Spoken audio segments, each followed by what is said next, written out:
اپنی جگہ حضرت علی رضی اللہ تعالیٰ عنہ کہا سے فرمایا کہ آپ میرے بستر پہ لیٹ جاؤ، اور یہ والی امانتیں ہیں، سمجھا کے گئے کہ فلاں فلاں کی یہ امانت ہے، صبح کو یہ امانتیں ان لوگوں کو واپس کر دینا اور بعد میں پھر آپ چلے جانا۔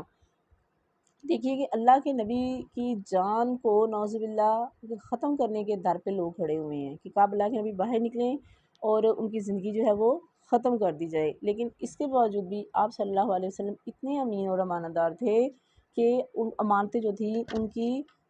جو لوگ تھے پھر بھی واپس کر کے گئے، اس کا انتظام کر کے گئے۔ تو ایمانداری کی انتہا یہ دیکھیے، لیکن آج قیامت جو ہے، اللہ کے نبی نے کیا کہا کہ جب ایمانداری دنیا سے اٹھ جائے گی تو قیامت کا منتظر ہے کہ جب ایمانداری کا نام و نشان ختم ہو جائے گا تو کیا ہوگی، پھر قیامت جو ہے اس کا انتظار کر کے پھر وہ سمجھو کہ قیامت آنے والی ہے۔ آج اگر ہم اپنے معاشرے کے حالات دیکھیں، ٹھیک ہے، دیکھیں تو کیا حالات ہیں ہمارے معاشرے کے، ایمانداری جو ہے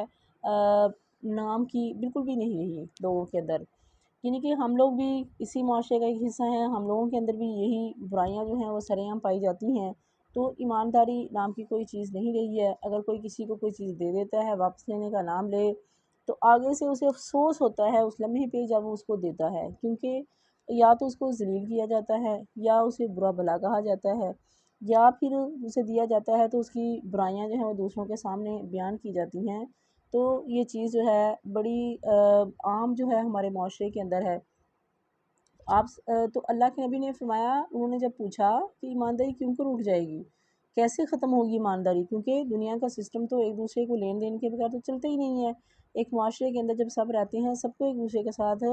ہر ممکن طریقے سے کام پڑا ہوتا ہے۔ تو آپ صلی اللہ علیہ وسلم نے فرمایا کہ جب کام نالائق کو دیا جائے گا تو قیامت کا منتظر ہے،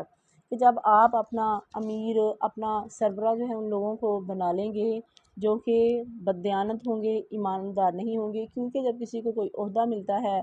تو کیا ہے، اسے پوری ایمانداری کرنا جو ہے وہ اس کا فرض بنتا ہے۔ اگر کام جو ہے، معاملات ایک ایسے آدمی کے سپرد کر دیے جائیں کہ جو بالکل بھی امانت دار نہ ہو بلکہ انتہائی بددیانت ہو، جس کو پتہ ہی نہ ہو کہ امانت داری کیا ہوتی ہے، اللہ سے ڈرنے کا اس کو پتہ نہ ہو، اللہ کے سامنے جھکنے کا ہی پتہ نہ ہو، تو پھر کیا ہوگا کہ پھر وہ کام جو ہے وہ اپنی مرضی کے مطابق کرے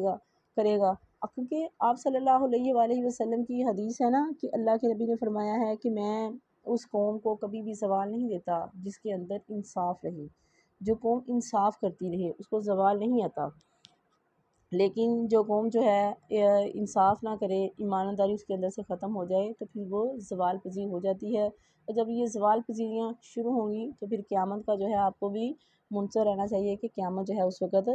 آ کر رہے گی۔ اور اس حدیث سے ایک دوسری بات بھی ہے کہ جب آپ صلی اللہ علیہ وآلہ وسلم اپنی بات کر رہے ہوتے تھے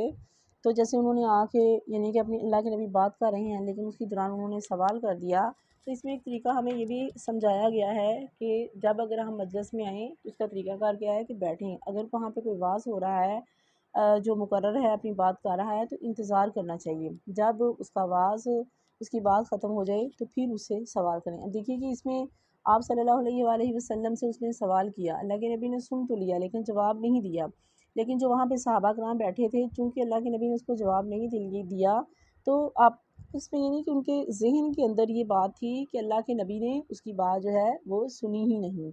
یا اللہ کے نبی نے ان کی بات پسند نہیں کی اس لیے جواب نہیں دیا، یعنی کہ یہ چیم گوئیاں ہو رہی تھیں، سب کے ذہن میں مختلف قسم کے سوالات جو تھے وہ آ رہے تھے، لیکن اینڈ کے اوپر جب آپ صلی اللہ علیہ وسلم نے اپنی باتیں وغیرہ ختم کر لیں تو پھر اللہ کے نبی صلی اللہ علیہ وسلم نے ان سے پوچھا کہ بھی جو سوال کرنے والا ہے وہ کہاں ہے، پھر اللہ کے نبی نے اس کو جواب دیا۔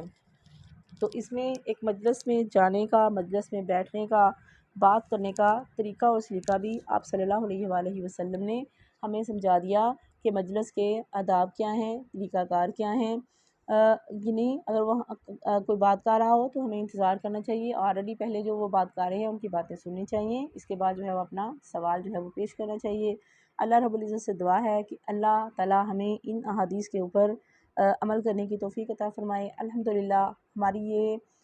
57 حدیث نمبر جو ہے بخاری کی انشاءاللہ جا رہی ہے۔ اللہ کا شکر ہے کہ اللہ تعالی ہمیں جتنی بھی احادیث جو ہیں اس سے پہلے اس کا درس ہوا ہے، ہم نے پڑھی ہیں، اللہ ہمیں عمل کی توفیق عطا فرمائے، اور ہمیں کوشش کرنی چاہیے جتنا بھی ممکن ہو سکے، جتنا بھی ہماری پہنچ کے اندر ہے، جتنا بھی ہم لوگ کر سکتے ہیں، آپ صلی اللہ علیہ وسلم کی حدیث جو ہیں ان کے اوپر عمل کرنا جو ہے وہ ضروری ہے، تاکہ ہماری دنیا بھی بہتر ہو جائے اور ہماری آخرت بھی بہتر ہو جائے۔ آمین۔